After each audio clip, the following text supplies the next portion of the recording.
Hi, everybody. It is Thursday, June 8th, and you are listening to the Mo News Podcast. I'm Jill Wagner. This is the place where we bring you just the facts. We read all the news and read between the lines so you don't have to. As you could tell, Moshe is off today, and I am happy to be joined by someone who is on the front lines of so many of the political stories that we talk about on this podcast every day.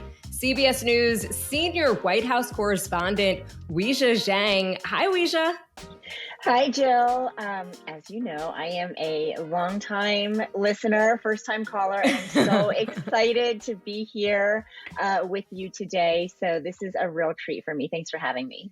Oh my gosh, thank you so much for doing this. Weijia, I think we overlapped at CBS for a couple of years, but I was at the stock exchange and you were in DC. So it's really nice to finally collaborate on something. Some background on Weijia for anyone who's unfamiliar. She has covered the White House for CBS since 2018, which means she was there for President Trump and now President Biden. Before that, she worked as a reporter for the CBS station in New York. She is an active member of the Asian American Journalists Association. She was born in China and immigrated to the U.S. when she was 2 years old. And she now lives in D.C. with her husband and their daughter and son. Okay, so there's your life in 30 seconds. I hope I was okay. That sums it up pretty well. I do think that our kids are about the same age. Yeah, so Frankie May is 4.5. And as you know, that half is very important to her. And she is big sister to 1-year-old baby Jack. He was born on May 1st. So I know you were just a little bit ahead of me. So I have a 4.5-year-old, and then my son is actually 10 months old. So I'm slightly behind you, but it's basically the same difference. Yeah, exactly. Because and now we're still talking in months, 10 months, 13 months, and then eventually they get to be, a year, 2 years, and 3 years, whatever that is. So funny because with the second one, I lose track. The second one is just so much different, as I'm sure you've seen. At least for me, it has been. People ask me how old he is, and I'm like, With my daughter, I had it down to the hour. Exactly. All right, let's get to some headlines here. We've got some air quality warnings across the northeastern United States thanks to smoke from wildfires in Canada. When we might see blue skies again. And then there were 10. Former Vice President Mike Pence and North Dakota Governor Doug Burgum announced their White House bids. Weijia has covered Pence and Trump, so we'll get her unique perspective on the race. Overseas, a follow-up on the Ukraine dam collapse and what may have caused it. Experts now cautiously say that it was probably an internal blast that breached the dam. The head of CNN, Chris Licht, is out at the network, what it means for the future of CNN and cable news in general.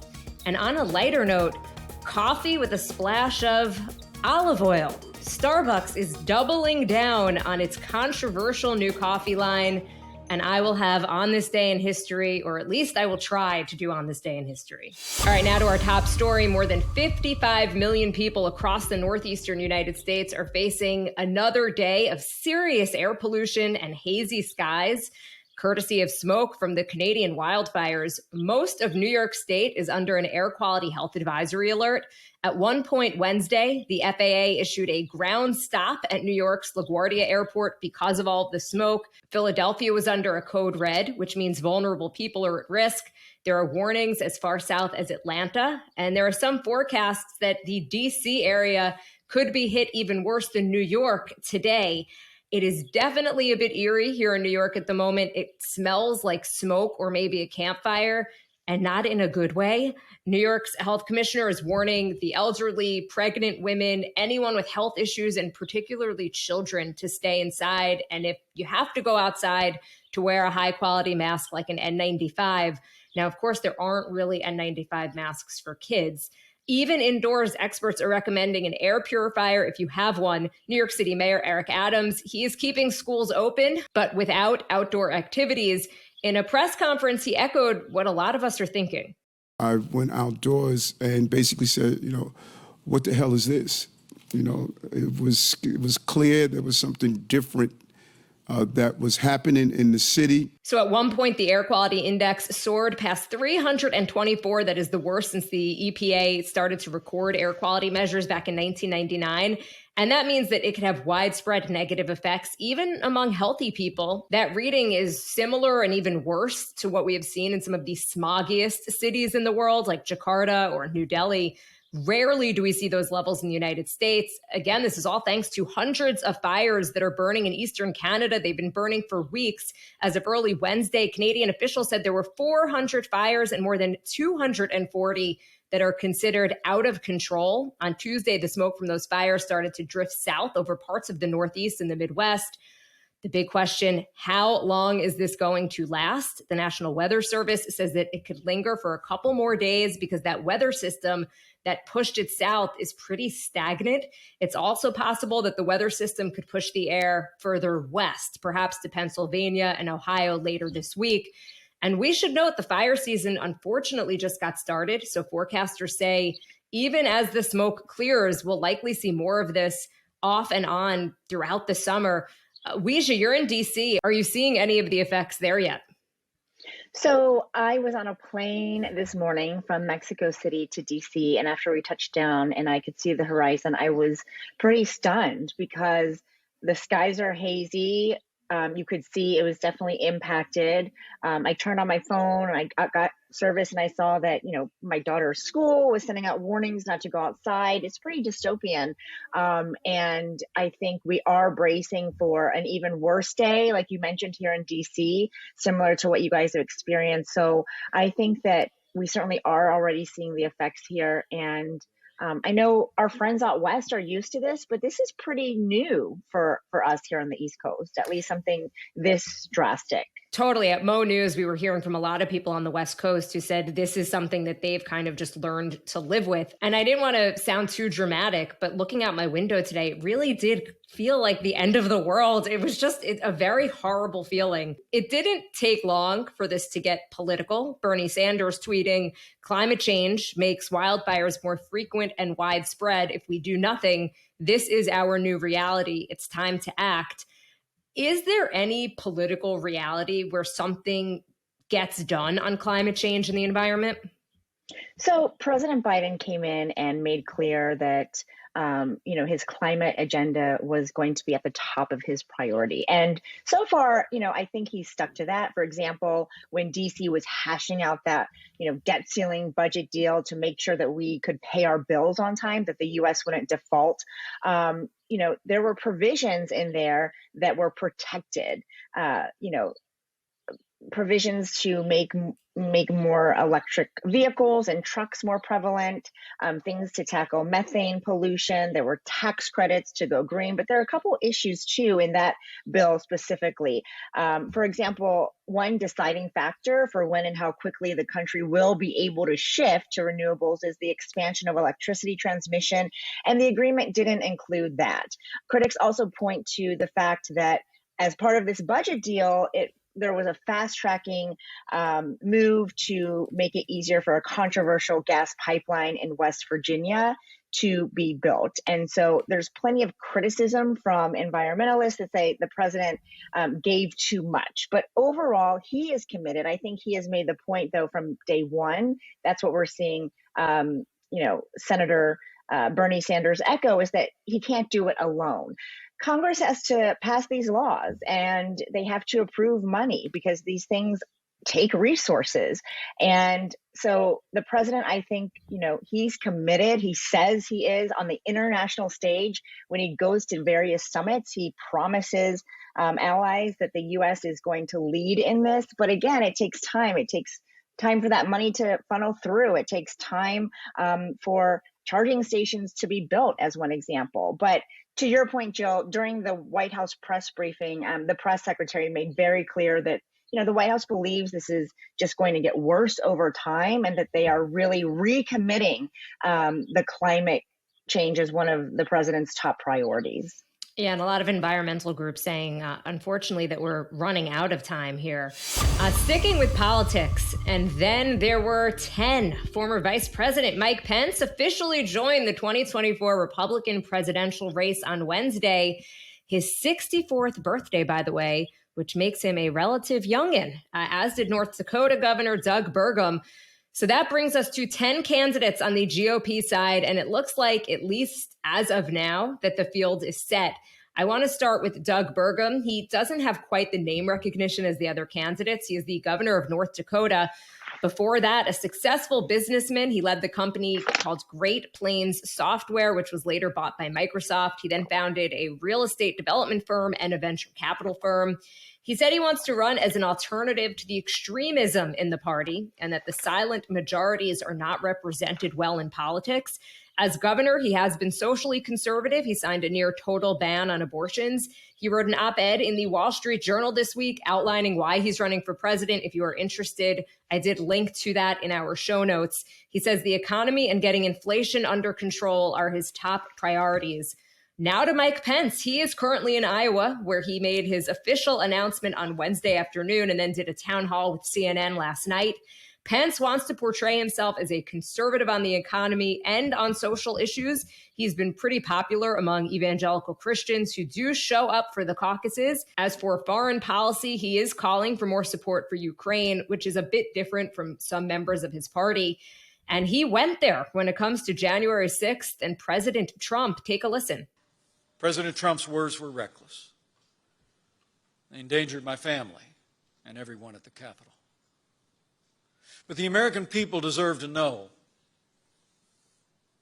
that on that day, President Trump also demanded that I choose between him and the Constitution. Now voters will be faced with the same choice. I chose the Constitution. And he went on to say that he believes anyone who puts themselves over the Constitution should not be president. Weijia, he's going up against his old boss, Donald Trump, who is the current frontrunner. You have covered both Trump and Pence. What do you make of it? Well, I think their relationship really started to fray, obviously, during the 2020 election when President Trump was insisting that the vice president not certify the election, which he ultimately did. But I don't know that that's enough to really accomplish what Pence is trying to do now, which is to put distance between himself and former President Trump. And my question is for voters whether that came too late. Because yes, he is slamming Trump now. He wrote in his book about, the dangers that unfolded on January 6th, about how he felt about it personally. But it took so much time, Jill, for him to get to that point where he was willing to be so explicit about it. So where was this Pence on January 6th or 7th or 8th or 9th? Where was the rebuke then? And I think a lot of people wonder, how can you serve and support a president for so long? And now all of a sudden, it's easy for you because you have this time that has passed to slam him and criticize him. Of course, Pence has addressed this himself. He has said, look, the man that I chose to go work for and work under is not the same. He says that President Trump promised to govern as a conservative, and now obviously he has evolved. And Pence would say that he's a lot more extreme than what he signed up for. I do think it's interesting, Joe, just how much space Pence is trying to put between him and Trump. For example, I was looking at his bio for Pence 2024, which is pretty lengthy, telling his life story. And there's two lines about his time serving the country as vice president. He said President Trump, selected Mike Pence as his running mate in July 2016. They were elected by the American people on November 8th, 2016, and entered office on January 20th, 2017, period. I mean, this is the vice presidency. You would think that this is something that he would want to put front and center at his bio to show that he has so much experience in the West Wing. And that's not the case because he wants to, make the case that he is not affiliated in any way anymore with Donald Trump. So I'd love to get some insight into some of these candidates. You covered, of course, President Trump and President Biden. You had some pretty public tiffs with President Trump, particularly during the pandemic press conferences. As viewers, we mostly just get the sound bites. So what was it like covering him in person? I think the hardest part about covering Trump in person was obviously just the flow of breaking news and, trying to keep up with all of the things he was saying and the policy changes he was making via Twitter. But I think the pandemic, Jill, was a totally different experience because I really felt for the first time that the reporting that we were doing was helping people to make life or death decisions. And so I would say covering Trump specifically during his last couple of years in office was a really challenging and difficult because we had to fact check him in real time, essentially. We had to be able to say, actually, this is what the doctors are saying. This is what the data points to.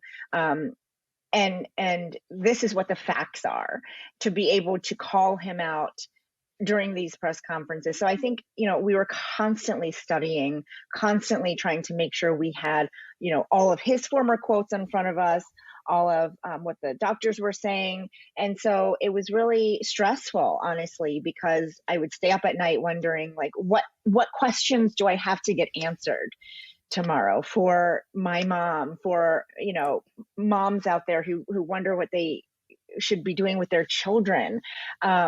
We were living it too, which made it even more difficult because usually, as you know, we can separate ourselves from the story pretty quickly. And we get into a mode where we are reporting it out and just trying to, stick to our reporting. But we were living the pandemic as well, which was new for everybody. So I think that made it challenging. But in one word, Jill, I guess I would say stressful. It's funny you say that, though, because I have such a vivid memory in the beginning of the pandemic. My family and I moved out of Manhattan. We moved in with my in-laws on Long Island, and we were just trying to get information. And I remember being glued to the TV during those press conferences. And whenever I think of you, actually, and your reporting, I think of the early days of the pandemic because of that very reason, because I remember watching and thinking, okay, she's going to get some info. We're going to find out some actionable information because we really, as you said, we were all living it and making decisions for ourselves, for our parents, for our kids. So really, thank you for that. So polls show that most Americans don't want President Trump or President Biden to run again. Many Americans are concerned about Biden's age. He is currently 80 years old.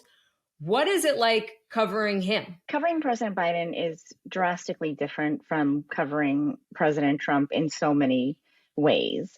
And I think for me, mostly it's access to the president, because when you cover a beat, of course, we cover the White House, you want to get as close to your subject as possible. And Trump was there. He was, in the room with us almost every day towards the end of his presidency, at least during the COVID era.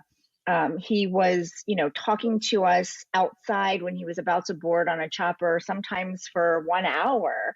And I think, going from that to President Biden has been really jarring because he has an incredibly tight team around him. And I don't just mean the press shop and the communications team, but his senior advisors are really, also have a big role in orchestrating how much time he spends talking to reporters and the media. So honestly, it's frustrating to cover President Biden because we would love, of course, more access to him. We would love to be talking to him a lot more often. We would, I wish he would sit down for more interviews, not necessarily with CBS News, although that would be wonderful, but with really any major outlets. And if you look at the data, we have a White House historian, and she tracks all the interviews and appearances on TV or even newspaper interviews that presidents have done. And he doesn't talk to the media a lot, which is increasingly frustrating, I should say.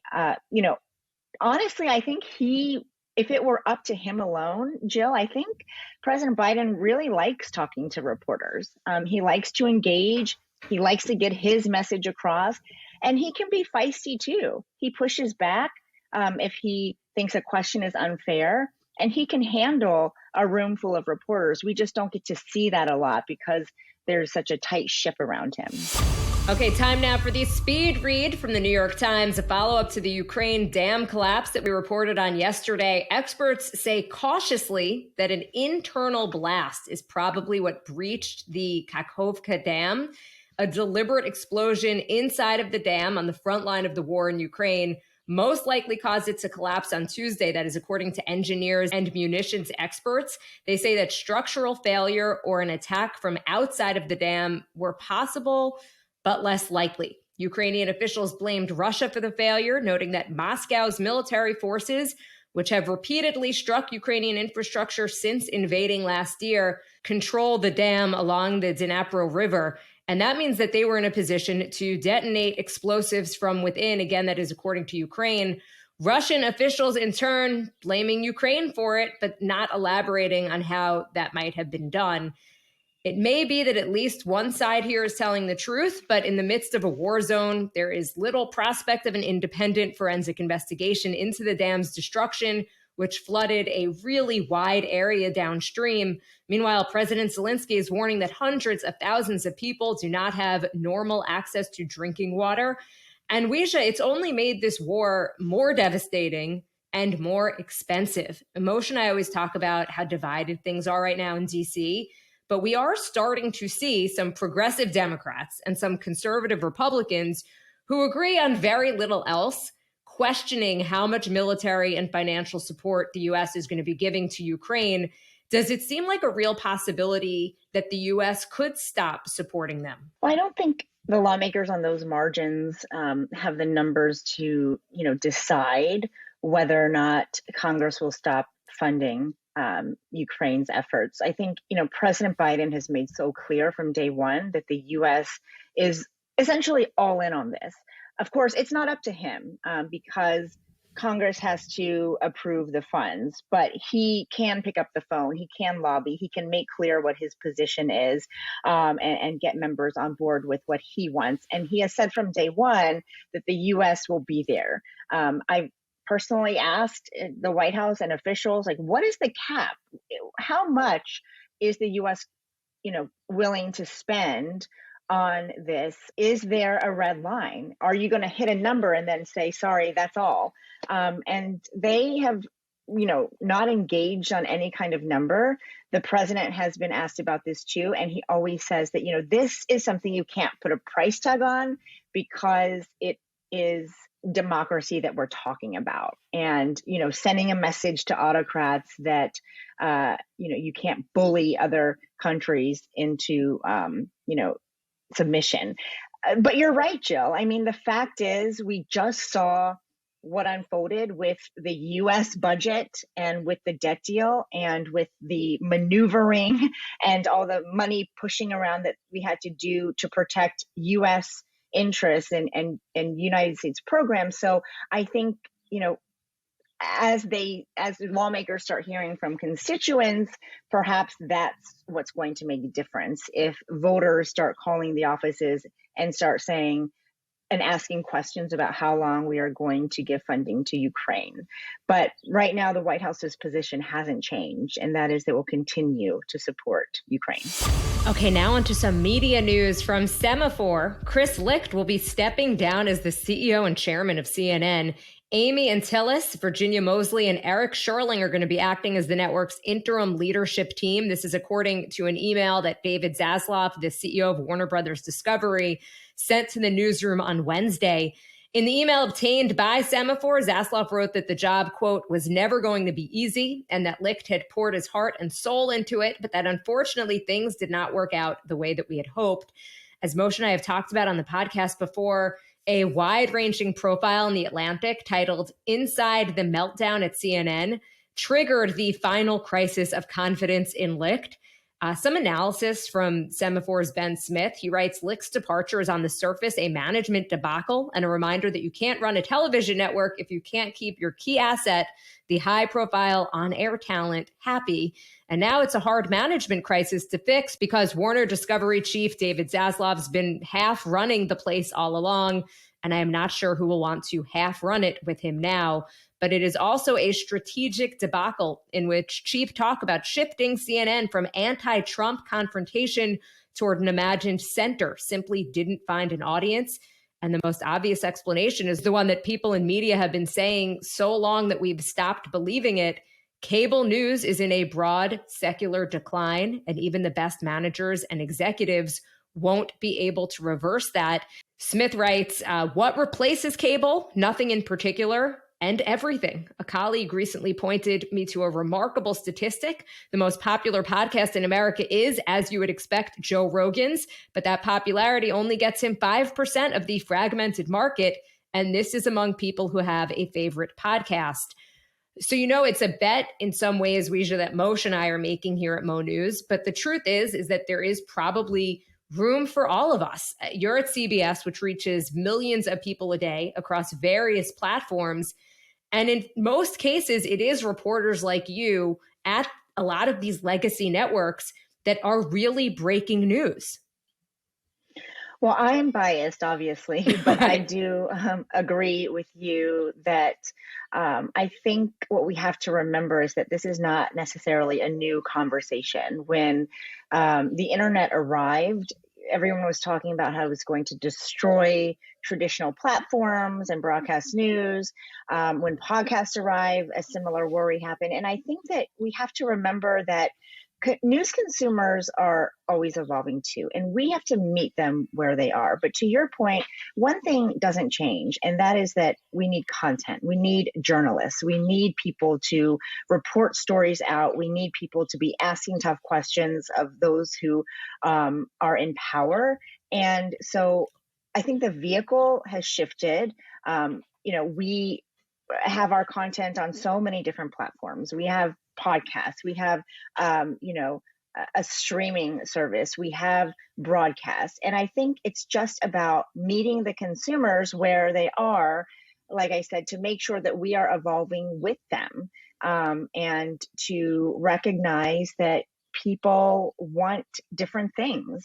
And the most important thing that we can give them, though, out of all of this is information. And, that is our true weapon for survival, which is information, not confirmation of biases that they already have, but information that really takes journalists to go out and dig for. And that's, I think, going to be what keeps us afloat and what allows us all to have a piece of the pie. So many polls and surveys show that that the majority of Americans don't trust mainstream media, as it's called. How frustrating is that? What do you make of that? It is really frustrating, and I do think that we should be teaching media literacy in schools, because by the time Frankie and Jack and Alex are old enough to consume news, it's scary to imagine, especially with the advent of AI. It's scary to imagine what's out there. And I think we have to be armed as news consumers with the tools to be able to decipher fact from fiction.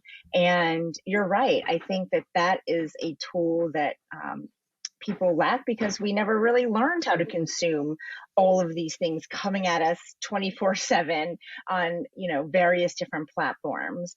And, I think what I'm most frustrated about is before, people were on the hunt for information to help them make decisions. And now it seems that people are on the hunt for somebody to tell them, yes, your opinion is right. And that's not what we do, because, we are dealing in facts, and we are trying to help people get closer to the truth, which ultimately can help them make decisions. And, I think it is really hard because we put so much time and effort into trying to getting those questions and information. So I would just say to, I just wonder how many of those critics are actually tuning in or watching or reading mainstream media. I don't, if that is their view, I don't know that they're paying close attention. And so that's the conundrum, because then they can't see for themselves that, in fact, we are presenting, the best information, the information that is critical for people. So yeah, it's really frustrating. Okay, and in much lighter news from CNN, Starbucks is going full steam ahead with its controversial line of olive oil infused coffee drinks, expanding one of its biggest new product launches in years to many more states and cities. Okay, Weijia, this is the type of controversy that I could get behind. Yes, I'm with you. The so-called Oleoto drinks, I think that's how you pronounce them, debuted in the United States in March to somewhat negative reviews. They were available in California, Illinois, New York, and Washington, and will now be sold in more cities in those states. They're actually the brainchild of former CEO Howard Schultz. He met an olive oil producer last year who introduced him to this practice of consuming a tablespoon of olive oil every day. He picked up the habit himself and then wondered if he could combine it with his daily coffee routine. And he asked the Starbucks beverage team to see if they could pull it off. On this menu, an oat milk latte and a toffee nut iced shaken espresso. Every drink, though, is prepared with a spoonful of olive oil. It first launched in Italy earlier this year. I have never heard of this. Have you tried it? Definitely not, but I know that it is popular to drink in some areas of the world. I can tell you that every morning my husband starts his day with a bulletproof coffee. So he puts in coconut oil and MCT oil and butter, or I should say ghee, into his coffee, and he drinks it. So I get, the benefits, but as far as the taste goes, I don't know that I can get myself to a point where I'm just drinking olive oil. But I think that's why, if you're drinking a toffee nut iced shaken espresso, are you really going to taste the olive oil? Probably not. It's going to taste delicious with tons of sugar, right? The New Yorker apparently wrote that it tasted like a large spoonful of olive oil and coffee. Grub Street said that the hot latte tastes like the smell of toast. Also noting that there was an odd film that lingers on one's tongue after the drink is gone. But with the rollout, it means that nearly a third of Starbucks company-owned stores are going to have this on the menu. So it'll be interesting to see if perhaps it'll take off. I mean, I will keep an open mind. When this comes out, Jill, we're gonna go try one at the same time. Okay, time now for On This Day in History. On June 8th, 1864, Abraham Lincoln was nominated for another term as president during the National Union Party's convention in Baltimore. The National Union Party eventually became the Republican Party. In 1504, Michelangelo's David is believed to have been installed in Florence. It was commissioned in 1501, and it is considered the Renaissance ideal, anyway, of perfect humanity. We recently talked about Michelangelo's David because a Florida principal resigned after parents at her school said that the David statue was, quote unquote, pornography. She has since traveled to Florence, Italy. She was invited by the museum director and the mayor of Florence. So I would guess that she changed her mind on that, thinking that the statue was the equivalent to pornography. I think so. I mean, it's one thing to see pictures of it.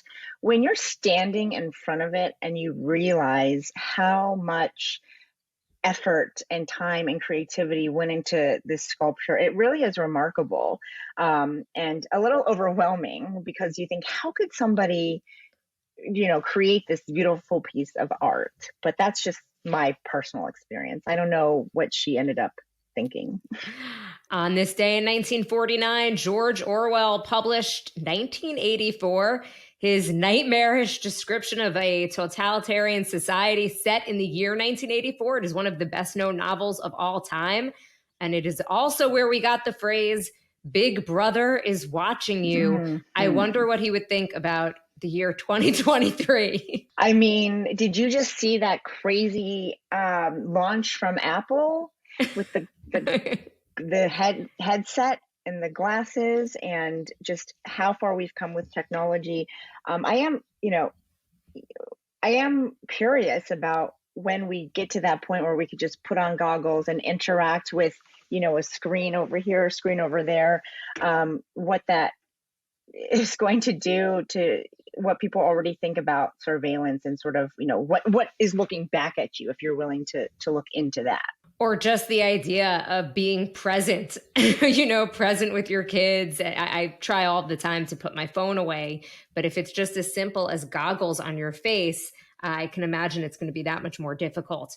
Okay, also, in light of Tina Turner's recent death on this day in 1985, HBO held a primetime Tina Turner concert. It was simulcast in FM stereo. Wow. I actually had to Google to make sure that HBO was around back then, because I actually thought it came on the scene a little bit later, but it was in fact a thing.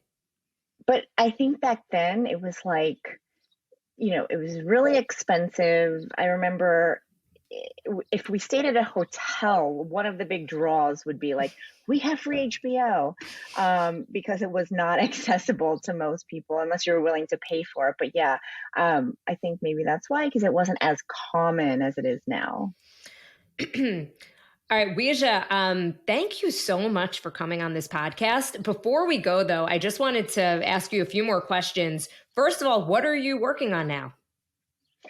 Well, we were working on the debt ceiling talks when it comes to day-to-day, and that was very intense. But I have been working on a story about broadband access.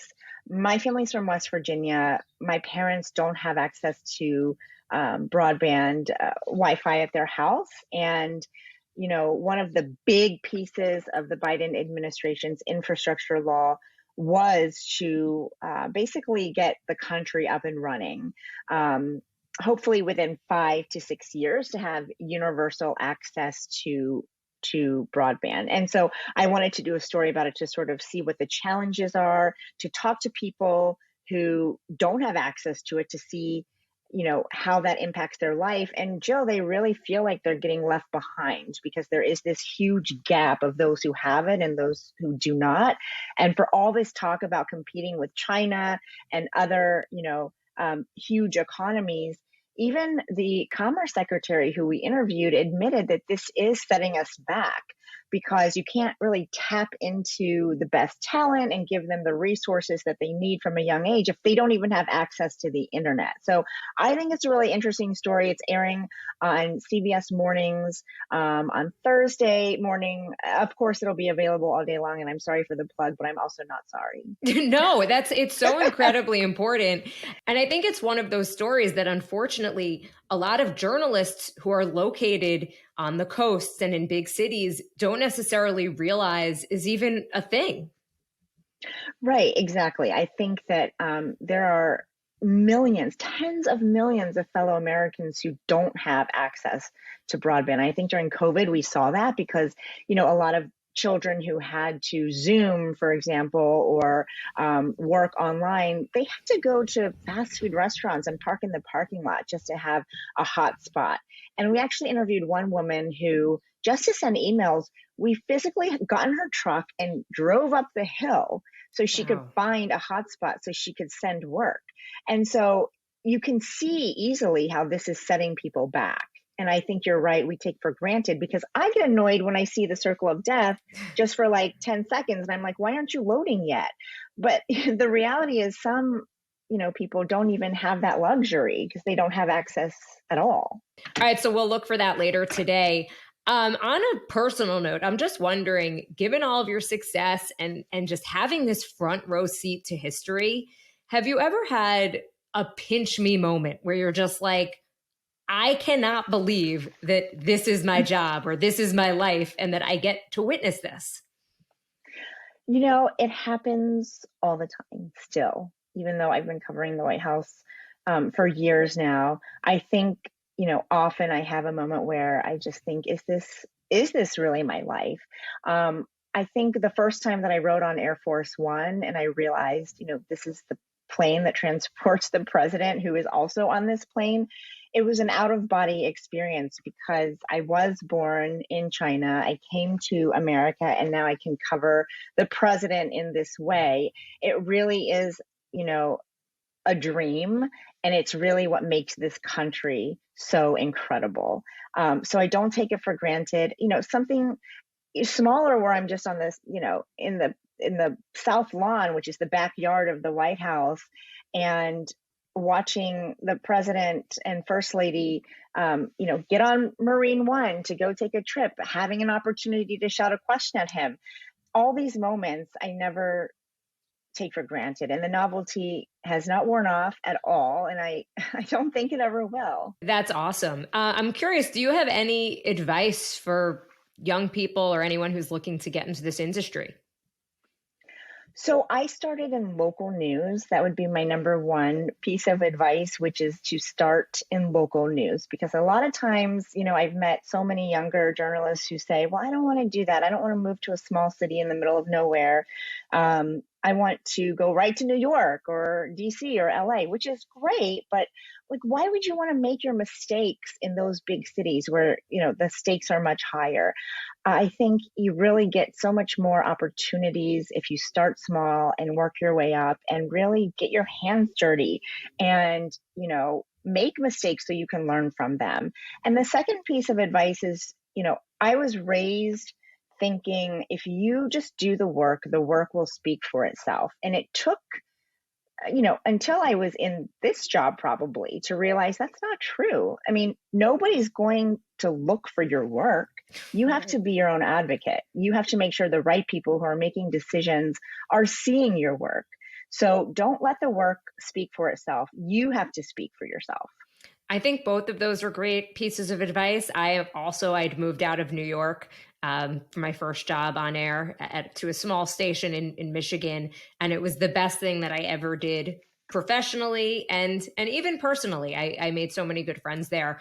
And your second piece of advice is great too, especially for women who I think even now do sometimes have a hard time advocating for themselves or maybe feel uncomfortable boasting or feel like they're boasting about their achievements or kind of bragging about it. So I think that's great advice to really kind of speak up for yourself. Yeah, exactly. And I think that is hard, right? Because we're sort of programmed just to sort of do the work and work hard and be the first to arrive and last to leave. But, if nobody knows you're doing that, or if nobody knows about that great piece you wrote, then it's hard to get new opportunities. We're both working moms. We both have young kids. Your job is certainly more demanding than mine is at this point. But I, working from home, do struggle with being a working mom and trying to balance that with being really present for my kids. Just during this podcast, we both had our daughters bust in as evidence of just kind of what we're going through. Yeah. I'm curious, do you find it challenging? Do you struggle with being a working mom with two young kids? Oh my gosh, it is so hard. And I don't have to tell you that, but yes, I do struggle every day. I wish, whoever coined the phrase boss babe or whoever, sold this idea that you can have it all and you can do it at 100% the whole time. I wish that we could retract that, because the fact is, we don't need to be boss babes all the time. Right? It's okay to be tired. It's okay to realize if I'm going to go 100% at work, that means I'm not going to be 100% at home, or vice versa. And I think it takes a lot of planning and an amazing partner and just, to be able to do it all. And you can do it all, Jill. Of course, we both are, but, not at the same time. Something's got to give at some point, and you have to be graceful with yourself, I think, right? Because we're so hard on ourselves that we want to do everything perfectly all the time. I think that's a really good point. And you know what? It is the support system. And it took me a while, but I've learned to ask for help and to say, I'm not going to be here at this time. I need help. I need coverage. I've talked about this before. My mom comes over every single afternoon to help with my two kids, so that way I could record the podcast. And I wouldn't be able to do it without her. Weijia, thank you so much. It has been awesome to get your perspective, not only on the stories that we covered, but just on your career and your experience as a mom. So I really appreciate it. Thank you so much for having me. You're right. We were colleagues at CBS. When I started on the evening news, Moshe was the executive producer. So, I will forever view him as a boss man. But no, it's really a joy to come on with you because I feel like I have coffee with you guys every morning. So it's cool to be able to do it in this way. Well, I really appreciate that. And I know Moshe does as well. We do want to thank you for listening to the Mo News podcast. Follow us and subscribe so you don't miss an episode. Review us in the App Store so we can continue to grow. Call us, 1-800-711-MOSH. And don't forget to follow us on Instagram, @Mosh, MOSHEH. All right, bye, everybody.